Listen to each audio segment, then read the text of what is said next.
Happy Friday, friends. Welcome back to another episode of Fact or Flop Friday. I am Jackie P, your CFP, helping you separate internet advice, both good from the bad. So let's get started.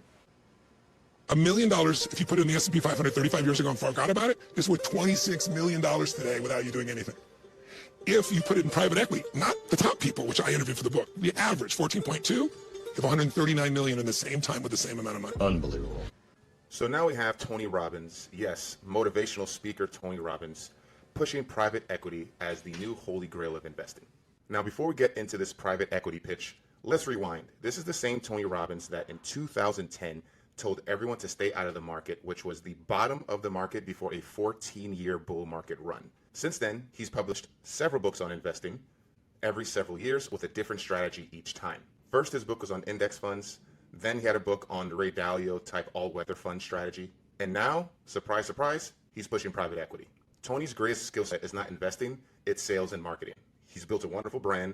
I was a big fan of a lot of his early on motivational stuff. But his latest book is basically a sales funnel. It's a lead magnet to push investors toward a private equity platform that he's affiliated with. Now, I'm not demonizing private equity. It's not inherently bad.